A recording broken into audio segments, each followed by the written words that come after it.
Again. Okay, Sabrina, one more time. Sorry. Your question. No, I was just curious, like, how did the 0, 1, 2, 3 go in? Is it? Yeah, no, great question. Oh, right. Okay, the 4. Yes.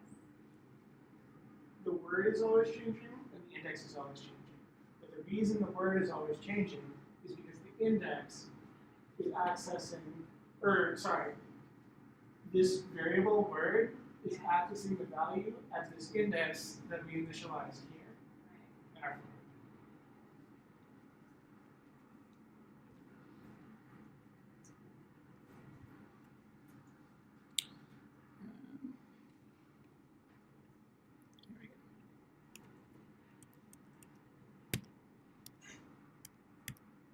So yeah, there is another way. Before we get into creating values, we'll go back to what Will was saying earlier about dot notation. There is another way to access values and to create values for that matter when you're working with object literals, and that way is referred to as dot notation. So dot notation looks like this. Instead of taking a string literal, it just takes alphanumeric characters and a dot, and then whatever follows that dot is the key that you're looking for here. To answer your question, Will, the difference between using dot notation and bracket notation is that bracket notation, as we saw when I did the REPL, is a lot more flexible. It allows you to input variables. It allows you to fetch and add things dynamically. The reason you would use dot notation, honestly, is because it's easier. Yeah. You can't input an actual variable like you did with the You can input things, but this is what would happen actually if we try to do the same thing with dot notation. Actually, for extra smarty pants points, does anyone want to guess what this object looks like now? Did you say no? I said, oh. Okay. The string 1 equals I, string 2 equals love. You think the object is going to have string 1 equals I, string 2 equals love? Oh, no, wait. What do you think the object is going to look like? Julia. Will be 2 keys in it, or will be I associated set? Yeah. One key will be the string I associated with the value 1, and another key will be the string love associated with the value 2. So same as before? Or no, Will, what do you want to guess? Will. Luke. I think we're just gonna get 3 and cats. 3 and cats.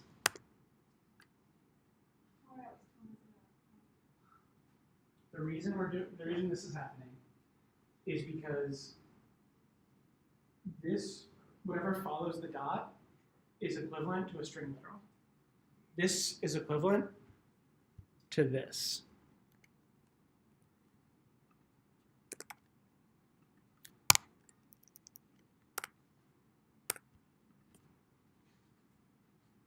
And the reason we have 3 is because every single time, we're doing this 3 times, but it's overwriting it. Like, so I'll throw a console log in just to illustrate what's happening.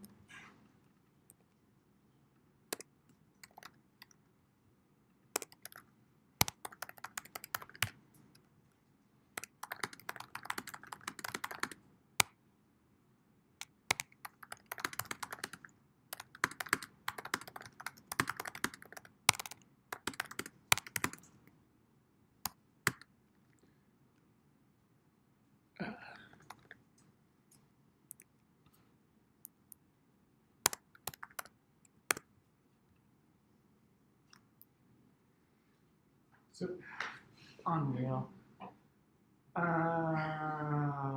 This is, okay.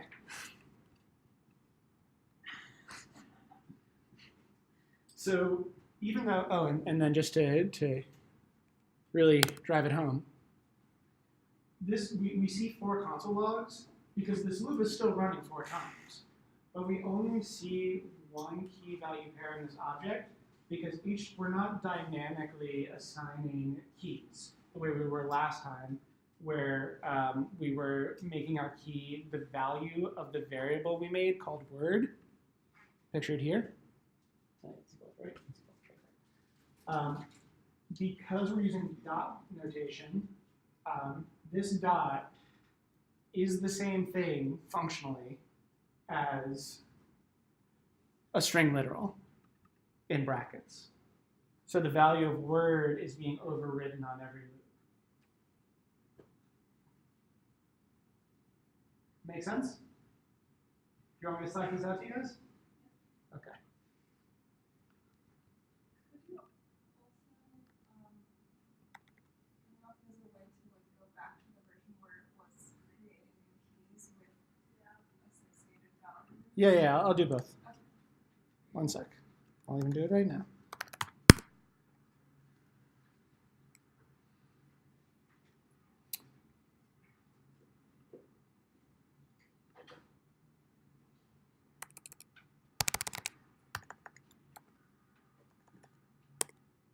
Okay, so that's one. And then you want it to go back to the thing where it was creating values before we used dot notation? This? Or you can't tell. This? Yes. Okay.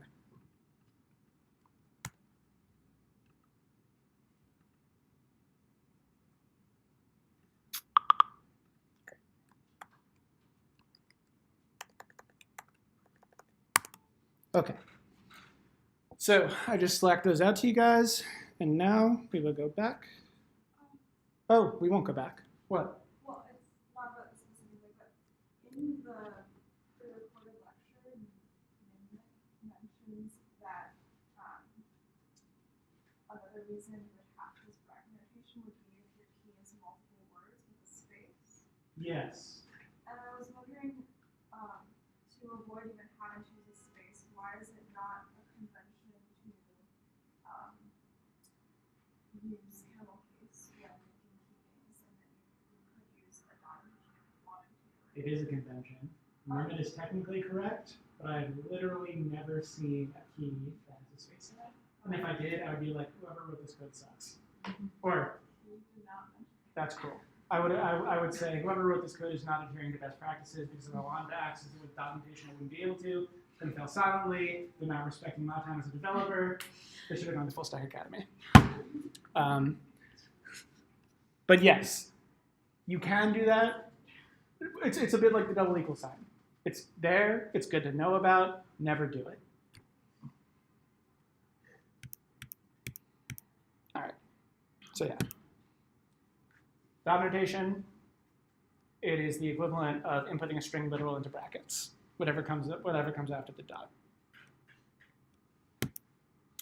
So adding a key value pair, I just did this, but we'll go through this slide anyway, as because repetition has its importance in pedagogy. There are two ways to add values, either with bracket notation or with dot notation. As long as we remember that the same rules that govern accessing a value with bracket versus dot notation govern how you add them. If you want to add something that says sister using bracket notation, you have to use a string literal. If you want to do it with dot notation, you have to make the thing following the dot what you want the key to be. Brian. Quick question. So Yes. does the order matter? So like does it add to the end or add to the middle or at the beginning? Or does it matter? Yeah. So I think I'm pretty sure that the order does matter. Like I think it'll add things to the object in the order that you have them added to. Objects are kind of funny though, because the thing giving me pause is that sometimes when you use sometimes when you iterate over an object, it doesn't remember its indices, but I'm pretty sure that when you add things to an object, the way that they appear in the object literal is the order in which you added them. Yes? Does that make Yeah, but you can't really rely on it. Yeah, I wouldn't rely on it, but the good news is that I can't imagine a case when you would need to. Because that's kind of that's the beauty of objects, right? If we were adding things to an array, then yeah, it would be super important that the order in which we added things to an array was reliable, because the way we access indices, or the way you access values that are stored in an array, has everything to do with how they're associated with each other. The beauty of objects is that if name is below age, who cares? We're still calling .name, right? We don't care where name or age appears in the thing. We just care what the key that's associated with the value and vice versa is. Make sense?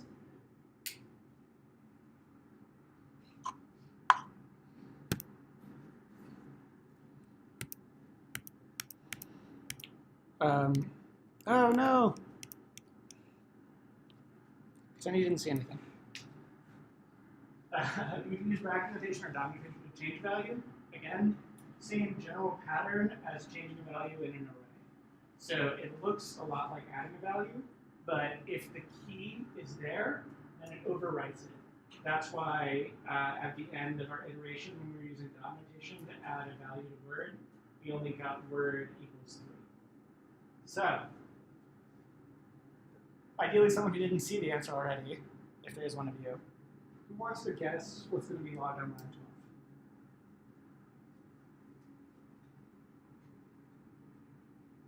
You. 9. Does everyone see how that's 9?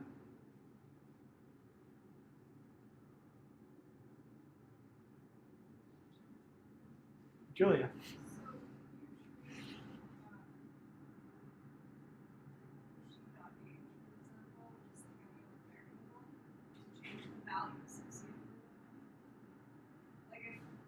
Yes. So if you wanted to change the color to gray and khaki and striped, we could do Fushida.color plus equals string and string. Oh. Interesting. Maybe you could. No one ever does. It's another. I would file that under edge cases for you to look into and then tell me about, because now I'm curious. Finally, we talked about adding, we talked about accessing, we talked about updating the values in object literals. We're going to talk about deleting, not just values, key value pairs in object literal, namely via the delete keyword. It's important to remember that the delete keyword it deletes the entire key value pair, not just the value. So what we get here is only one key value pair. Nelson, do you have your hand up? Or your hand? You can't see that. Oh, no, you can't see that. But yeah, if we do delete Pusheen string literal age or delete Pusheen dot color, we delete those key value pairs.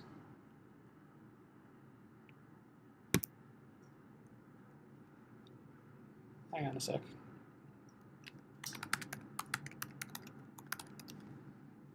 Don't know why that got deleted.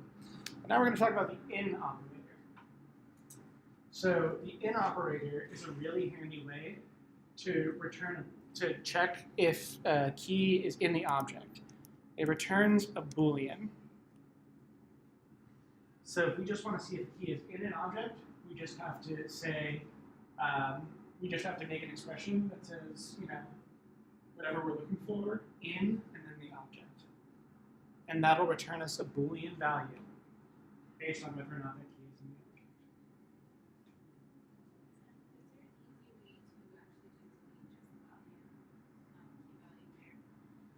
the object. No, if you wanted to delete a value, you would have to use the assignment operator, the equal sign, to change that value to null or undefined or 0.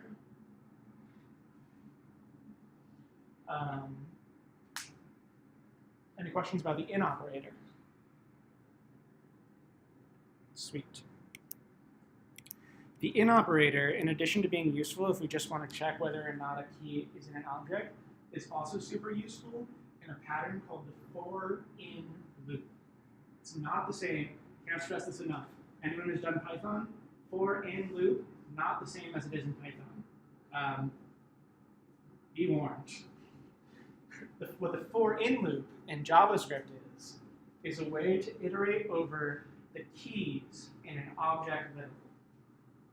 Not in an array. If you do it in an array, you're going to wind up getting the indices of the array. Don't use for in an array.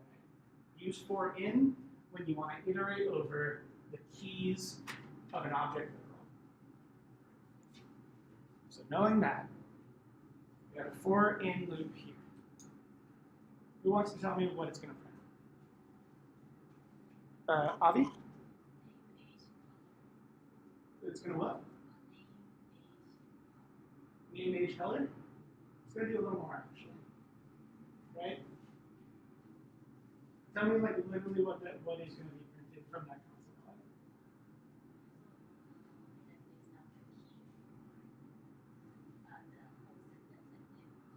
Yeah, the whole sentence. Does anyone, so, can anyone just explain real quick how we're getting that? The two, take me through this for what this for loop is doing. That results in us getting this printed value.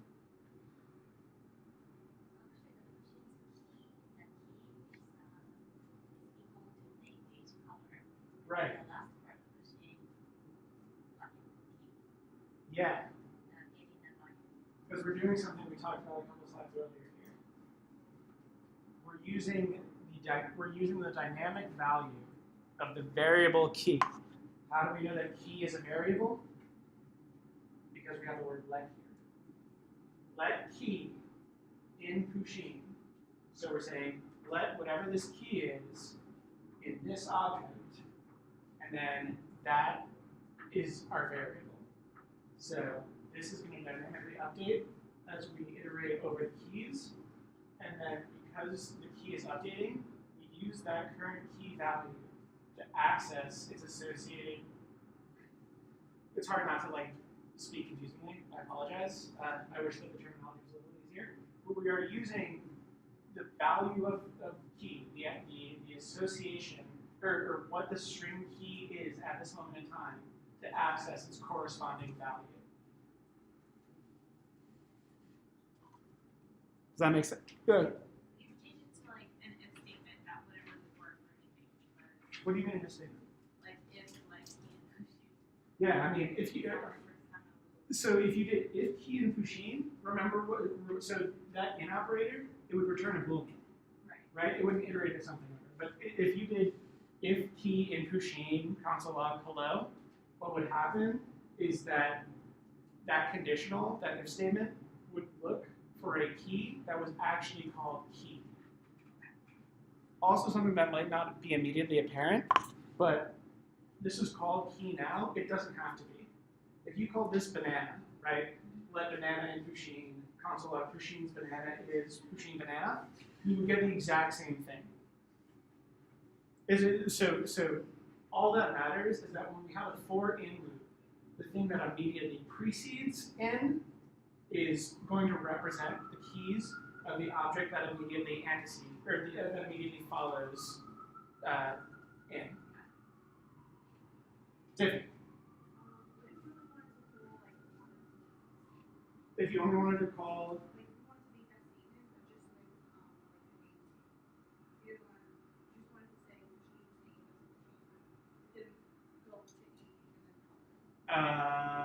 Then you wouldn't use it for it. the whole purpose of it, like you can obviously do things programmatically. You know, the beauty of code is that you can pretty much do anything you want. But the real utility of the for in loop is when you want to iterate over all of the keys and then consequentially get access to all the values associated with those keys in the object literal. Object literal is always the relationship between keys and values in object literal is always going to be 1-to-1. You're never going to have 5 keys and 4 values, or 5 values and 4 keys. Okay, and then going from that, what if each key needs to put a different word in it? Like if it was for one of them you had to say R instead of is. You would need to program that in programmatically. Okay. But when I say programmatically, I mean you would need to write code so that you could have a conditional being like if whatever print Pusheen's blank is instead of Pusheen's blank are, and vice versa. All the for in loop does, and this is really what you should fixate on, is that the for in loop iterates over all the keys in an object literal. Question? Are for in loops only used for object literals, or are they also used for the things that are like sets? I haven't really worked with sets. Alex or Robin, have you guys worked with sets before? Something like math or. Yeah, it's kind of the same thing as a map, but different. Yeah, I think it's kind of like a hybrid between an array and an object. That's all I'll say for now. The answer is we don't know. Look it up. I can tell you, and it's worth repeating, that don't use a for in loop to iterate over an array. There's actually a note about it on MDN. If you look up for in loop on MDN, there's like a yellow square that says note. Don't use this to iterate over an array. So don't do it. It has to do with the way that values are stored in sequence in the data structure. It's all weird computer science stuff under the hood that isn't really worth knowing about unless you're specifically interested in how data is stored in sequence in complex objects in JavaScript. Maybe you are. Question? Yeah, I'm still trying to figure out exactly how this. I mean, I get that it iterates, but what is that in? What says left key machine? Is that in the same as the in operator from before? Yes. Your term the same as is kind of hard for me to parse because like they're the same in as much as they're both the word in. But when you put in a loop, it has this behavior, and when you don't put it in a loop, it returns a Boolean whether or not the thing directly in front of it is in the object. Here's not returning a boolean. Yeah, it's not returning a Boolean because we're constructing it as a for in loop. Sabrina, don't be embarrassed about asking questions. I know you're getting lost in this. No, this is complicated stuff. And like, I have some news for you guys. It's only going to get more complicated. You should ask more questions. Okay, so you declare the value of a variable key, and that's the only way that it understands that you're talking about a key value pair when you want to console log this out. If you got rid of that and just put console log with this, it wouldn't understand what the key is in that context. So how would I get to her first question, like if she wanted to console log the first sentence, how can you achieve that easily without using it? Obviously, you wouldn't use it wrong, but you can't use key. So what you could do, take this moment to do a seamless transition. Didn't we just do this? Oh, we didn't just do this. I'm going to jump back to this loop in a second. And I'm going to jump back to that slide in a second. What you could do is use this method called object.keys. Object.keys gives you an array of all the keys. So if you have a for in loop, you're traversing all the keys. But let's say you just wanted to have access to all of the keys, so you could create a for loop that stops after one iteration.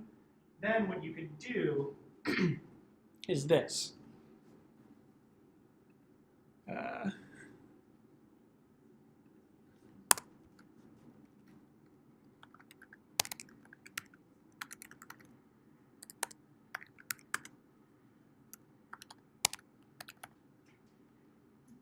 It doesn't like that because, just fun fact, the reason this is blue is because is a reserved word. So if it's blue, it's a reserved word, name it something else. Like other test.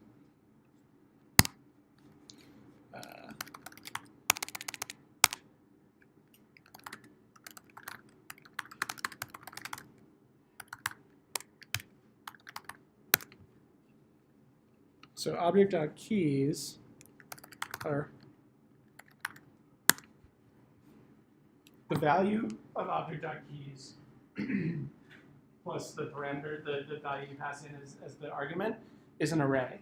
So Tiffany, if we wanted to do something with a certain number of key value pairs, or in this case only one key value pair, what we would do is we would turn, or we would turn the keys into an array and then do a for loop.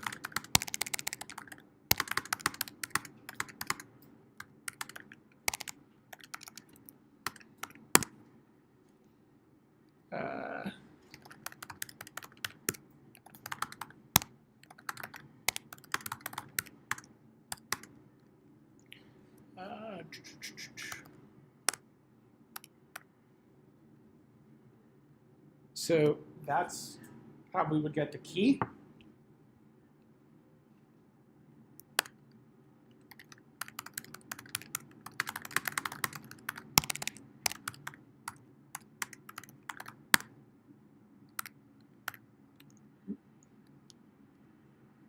Wait a second.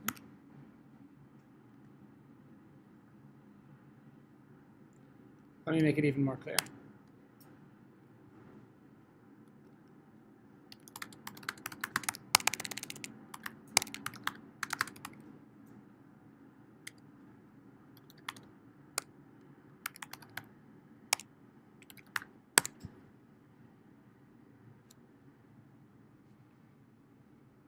What we're doing here is we're taking this array that we were able to create from the keys using the object.keys method.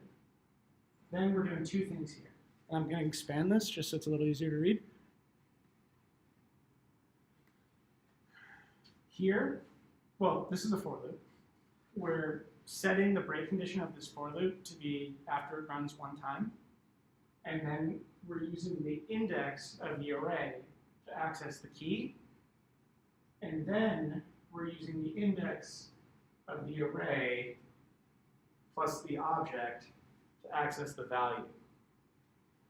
I made this a local variable because it's a little easier to read than this, but this would still work.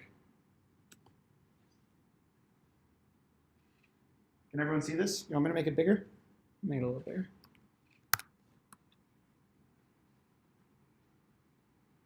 Any questions about this, Julia? Just could you select it out? Yes, yes, yes.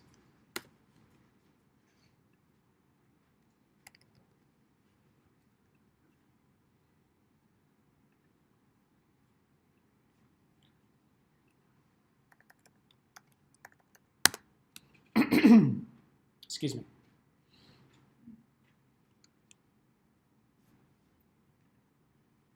Yes. When the keys are made into an array, where are the values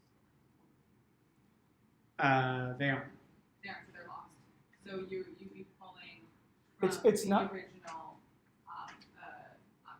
Don't think of them as being lost. Just think of them as being still in that object, right? So it's Right. not. It's not like you're turning truth object into an array.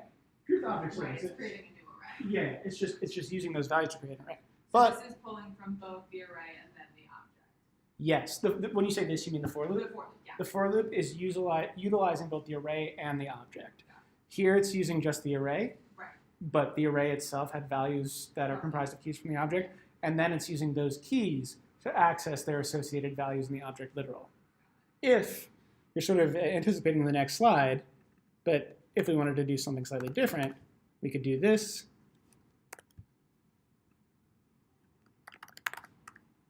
And get all the values. Oh. Why? Oh. Okay. Object.values behaves exactly the same, except instead of getting keys, it gets the values. And for a long time, it wasn't standard in browsers. And then people were like, this is idiotic. Let's make it standard in browsers. And now, thankfully, it is. Brandon. What is working on print again? What's that? What is working on print? Working doesn't print because this for loop doesn't reach it. I've limited the amount of times this for loop is running. Yeah, now you have a lot of information to keep track of in your brain, so ask anything and everything. But yeah, it's because we're artificially setting it at 1. If we were doing it at 2,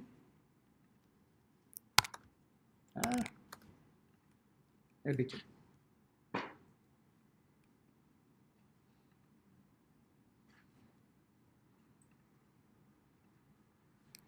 So I just want to go back real quick to this because it's worth noting. Just another sort of illustration between dot notation and bracket notation. The reason all these things are undefined is because our for loop create the value of key, or whatever we're deciding to call the thing that proceeds in, is a dynamic variable. And so if we use dot notation, it's looking for something called key. If it was a key called key in here, or if this was banana and there was something called banana, then that would print, but everything else would be undefined. Make sense? Cool. We get that value every time. Yes, sorry, you were right. We would get that value every time. Because it would always be, it would be, like, if there was something called key and its value was hello, we would get, it would check for the value of key every time. The value of key would always be hello. Thank you, brain fire.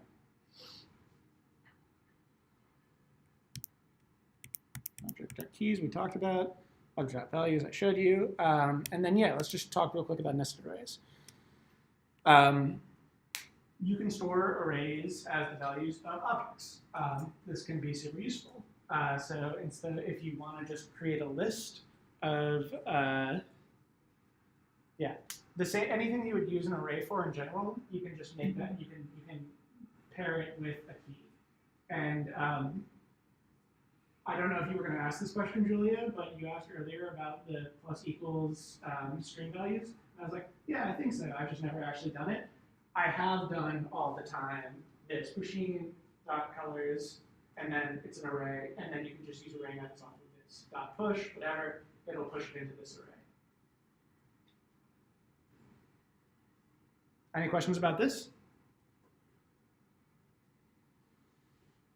Lillian. Can you use the bracket notation to access the arrays instead of the dot notation? Yes.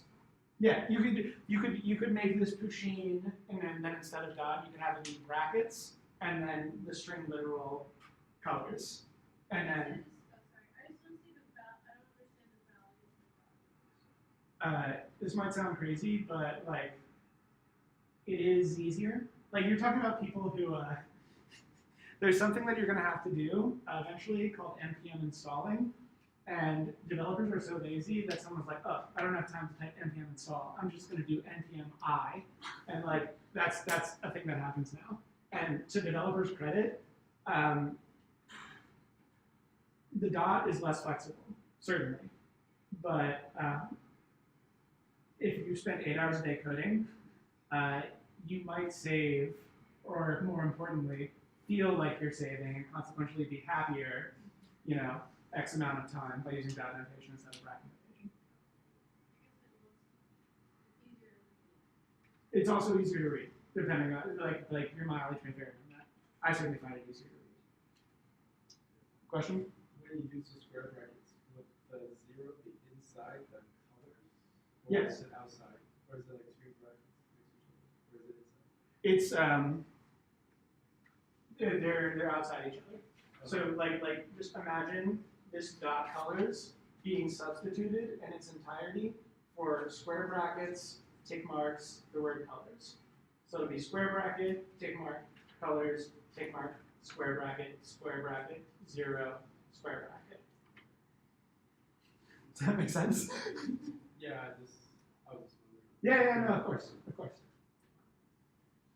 All right. So now we have access to the values in array. We also can store object literals as the values of keys and object literals. I know, it's crazy, right? I'm just, her jaw dropped. But it is cool. It's really cool because it gives us, you mentioned readability earlier. Like, this is eminently readable. Like, if we wanted to find out the sister of Pusheen and store it in like a very organized data fashion, dot notation and the fact that we can store object literals as values of other object literals means that we can have this beautifully simple Pusheen.siblings.sister, Pusheen.siblings.brother. and and find the values we're looking for. It's really elegant. How would you do that in bracket notation? Accessing inside. Same way. Square brackets and string levels. Square brackets and tick marks. I mean, yeah. And if you were to just do Pusheen.siblings, then it would log out this object that had sister, Stormy, and brother.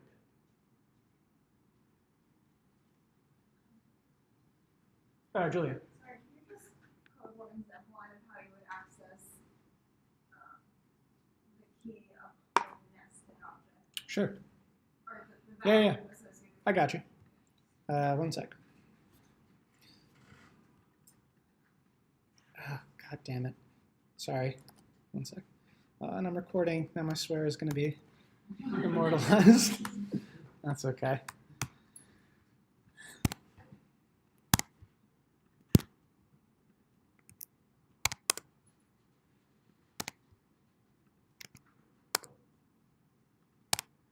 Okay.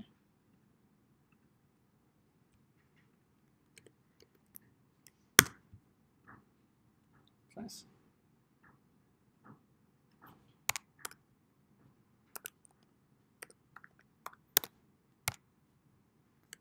So we could, and I'm going to show you a couple of things. We could do a whole combination of things where we have one in square brackets and the other not, and it still works.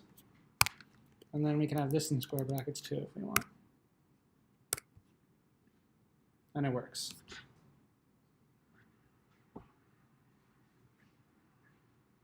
Make sense?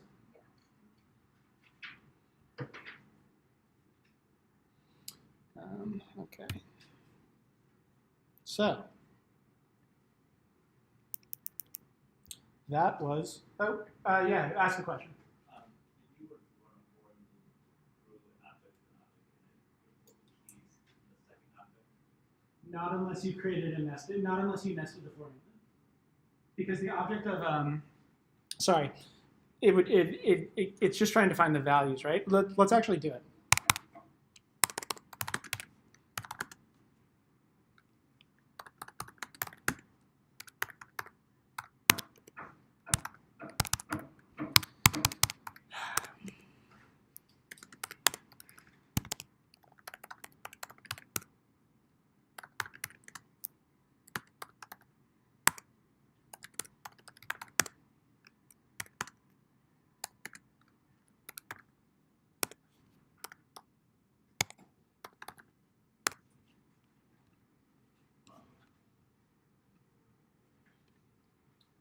So do you see how we would just get this?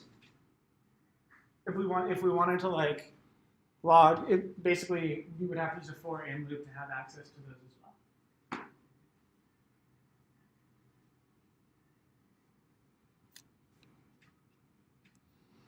Anyone else have any questions about any of this stuff we covered?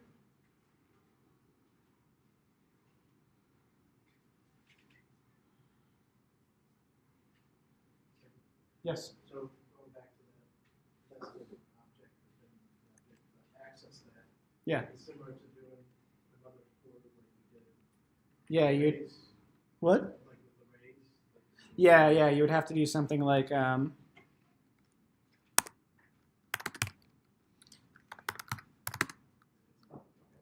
Yeah.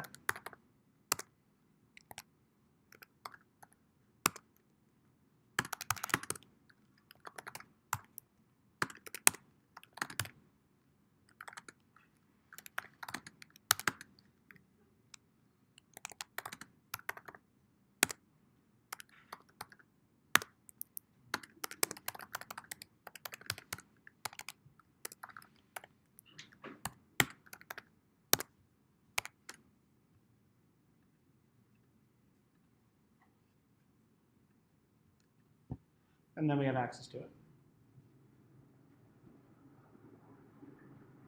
Any other questions?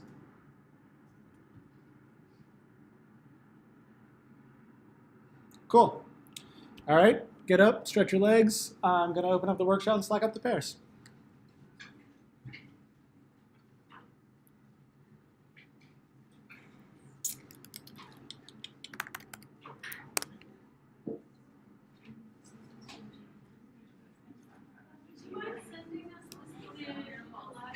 This one? Yeah. This thing on REPL? Yeah. To iterate through the object within the Yeah, sure. I'll just send you everything on the website.